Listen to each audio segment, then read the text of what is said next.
কথা বলো না কেন? নতুন বউ নাকি তুমি? বুঝতে পেরেছি, আমার দিকে তাকালে যদি প্রেম হয়ে যায় সেজন্য তাকাচ্ছ না। তুমি একটাবার ছেলেটার সাথে মিট করো, একটাবার ওর সাথে দেখা করো, কথা বলো, 100% শিওর তোমার পছন্দ হবে। ওকে ওকে আসতে বলো। বাবা কি করেন? বাবা নাই। মা? বাবা মা কেউই নাই। আপন বলতে একজন বড় হয়ে আছেন। তোমার বাবা মাকে সেটাও তুমি জানো না, তোমার ধর্ম পরিচয় কি সেটাও তুমি জানো না। এমন পরিচয়হীন ধর্মবর্ণহীন একটা ছেলের কাছে আমি আমার মেয়েকে বিয়ে দিতে পারি না। তোমার হয়তো পরিচয় ধর্ম সমাজ নেই, কিন্তু আমাকে একটা সমাজে চলতে হয়।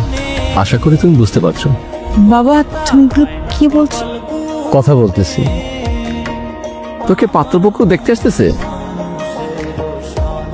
লীলা, আপনি তো জানেন যে ছোটবেলা থেকে ওর ব্রেনে একটা সমস্যা ছিল।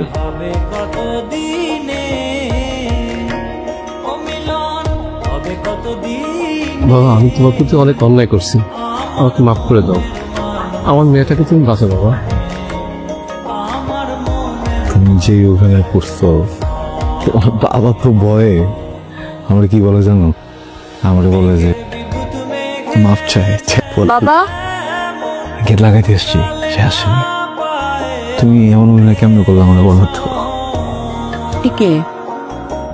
হ্যাঁ, আপনি এখানে কে করতেছেন? আপনি কে?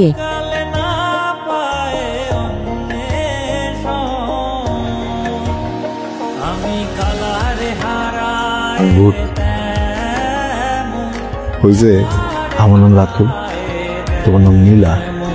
নীলা এমন একটা মেয়ে যে রাতুলকে অনেক বেশি ভালোবাসে, আর এই জন্য নিজের ফ্যামিলির সাথে এই অভিনয়গুলো করতেছে। আমি বুঝছি অনেক ভালো অভিনয় করছে, আমার না এখন আর ভালো লাগতেছে। আমি আপনাকে আসলেই চিনি না, কিন্তু আমার জীবনের সবথেকে বড় আফসোস, নীলা আমার চেনে না। যাকে হারিয়ে ফেলবো ভাবলেই বুকের ভেতর ব্যথার বিস্ফোরণ ঘটতো, তারে আজ না চাইতে হারাই ফেলছি।